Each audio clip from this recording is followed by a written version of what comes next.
Hello student, welcome in अ सहज शिक्षण YouTube channel. तर स्टुडंट, आज आपण 5th स्टँडर्डचा EVS पार्ट 2 म्हणजेच how we came to be, आपण कसे घडलो, यासाठी एन्व्हायरमेंटल स्टडीज पार्ट 2 हा जो तुम्हाला सब्जेक्ट आहे, या सब्जेक्टमधला सेकंड जो चॅप्टर आहे history and the concept of time, इतिहास आणि त्याची कालसंकल्पना, या चॅप्टरचा आपण कंप्लीट एक्सरसाइज बघणार आहोत. तर विद्यार्थ्यांनो, याच्या आधी फर्स्ट जो चॅप्टर होता व्हॉट इज अ हिस्टरी, इतिहास म्हणजे काय, याचा जो एक्सरसाइज आहे ऑलरेडी आपल्या चॅनलवरती अपलोड केलेला आहे. त्याचबरोबर EVS पार्ट 1 चे सुद्धा जे चॅप्टर्स आहेत याचे सुद्धा एक्सरसाइज आपल्या चॅनलवरती अपलोड केलेले आहेत. त्यासाठी तुम्ही प्लेलिस्ट चेक करायची आहे आणि त्या प्लेलिस्टमध्ये जाऊन हे सगळे एक्सरसाइज बघायचे आहेत. तर आता तुम्ही चॅनलवरती नवीन असाल तर चॅनलला पटकन सबस्क्राईब करा, म्हणजे इथून पुढच्या जे सगळे चॅप्टर आहेत या चॅप्टरचे एक्सरसाइज जेव्हा मी अपलोड करेन तेव्हा त्याचे तुम्हाला नोटिफिकेशन मिळेल. तर चला मग आपण आता जास्त वेळ न घालवता यातला पहिला क्वेश्चन काय आहे हा बघूयात. So question first, filling the blank, रिकाम्या जागा भरा. त्याच्यामध्ये question 1, the calendar we use today is based on.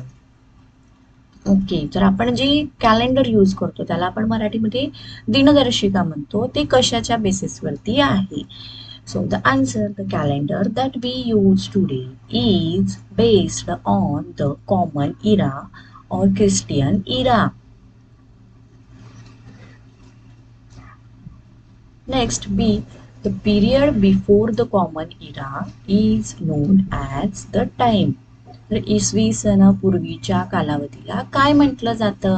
C the answer, the period before common era or Christian era is known as the time before Christ, or त्याला BC असं म्हटलं जातं. Then next one is the second question. Answer the question in a one sentence. तर student, या टाईपचे हे जे question आहेत हे 1 मार्क्ससाठी एक्झाममध्ये विचारले जातात. त्यामुळे असे हे जे answer question in one sentence हे जे क्वेश्चन आहेत हे सर्व क्वेश्चन तुम्हाला व्यवस्थित प्रिपेअर करायचे आहेत. आता चॅप्टर 1 असू दे, चॅप्टर 2, 3, 4, त्या चॅप्टरमधले या टाईपचे हे जे सगळे क्वेश्चन दिलेले आहेत ते तुम्हाला सगळे अगदी व्यवस्थितच करावे लागणार आहेत, कारण कुठल्या ना कुठल्या चॅप्टर मधला एका दुसरा यातला हा जो क्वेश्चन आहे हा एक्झाम मध्ये नक्कीच विचारला जाणार आहे. So in that question A, which scientific method are used to estimate the age of the layers of soil and the remains found in them. तर अशी कुठली शास्त्रीय पद्धत आहे जे की आपल्याला ते जे लेयर्स ऑफ सॉइल आहेत याचं वयमापन करण्याची कोणती पद्धत आहे ती विचारलेली आहे. तर आन्सर बघा, carbon 14 analysis and tree rings analysis are the scientific methods used to estimate age of the layers of soil and the remains found in them. तर या दोन त्या पद्धती आहेत. First one is a carbon 14 analysis आणि tree rings analysis. These are the two methods which used to estimate age of the layers of soil. Okay, the next one, B question, how is the first century of the common era written?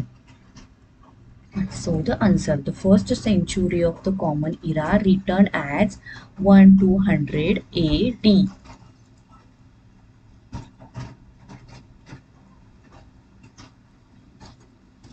Now next is the third question. Answer the following question in a brief. तर विद्यार्थ्यांनो, तुम्हाला video आवडत असेल तर व्हिडिओला नक्की like करा, चॅनलला सबस्क्राईब करा, तसेच तुमच्या फ्रेंड्सना सुद्धा शेअर करा. चला आता आपण क्वेश्चन ए बघू त्यातला.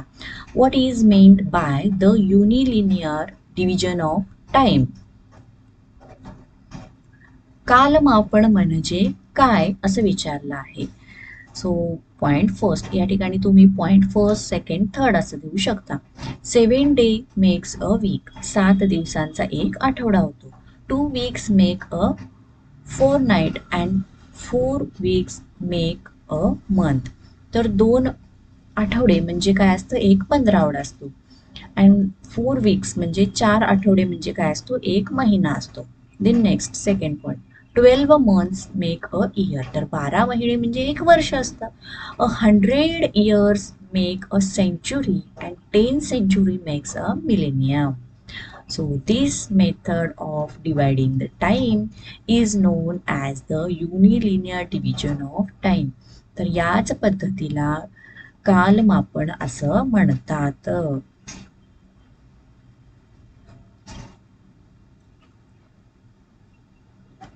बी question, what R the units of measuring time? तर काल मोजण्याचं एकक कोणतं आहे? And the answer, a second is the smallest unit of measuring time. Second, 60 seconds make a minute. तुम्हाला हे माहितीच आहे, 60 सेकंद म्हणजे एक minute. And 60 minutes make an hour म्हणजे 60 मिनिट एक तास असतो. 24 hours मेक अ डे, 24 तास म्हणजे एक दिवस असतो. 7 days मेक अ वीक, त्यानंतर 7 दिवस एक आठवडा असतो. अँड 2 weeks मेक्स अ फोर्टनाईट म्हणजे 2 आठवड्याचा एक पंधरावडा असतो. अगेन 4 weeks मे और 2 फोर्टनाईट्स म्हणजे 2 पंधरावडे किंवा 4 आठवडे म्हणजेच काय असतो, एक महिना असतो. आणि 12 महिने म्हणजेच एक वर्ष असतं. 100 years make a century and 10 century makes a millennium. तर या प्रकारे आपण याचं उत्तर दिलेलं आहे. सगळ्यात फर्स्ट त्याचं लिहिलेलंच आहे, second is the smallest unit of measuring time. Then the next question is the fourth question. Complete the chart given below. तो अशा प्रकारे आपल्याला हा चार्ट दिलेला आहे, टाइम इन अ हिस्ट्री. त्याच्यामध्ये नो रिटर्न रेकॉर्ड्स अवेलेबल आणि रिटर्न रेकॉर्ड्स अवेलेबल. तर हिस्ट्रीचे असे दोन टाईप्स आहेत की एका टाईपमध्ये कुठलेही रिटर्न रेकॉर्ड्स अवेलेबल नाहीत आणि एक टाईप असा आहे की त्याच्यामध्ये रिटर्न रेकॉर्ड्स अवेलेबल आहेत. तर ते कोणते बघा, answer, pre historic period.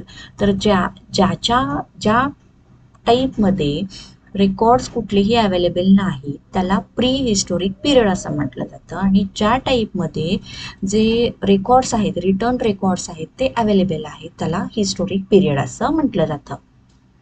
So अशा प्रकारे हा चार्ट आपण कंप्लीट केलेला आहे.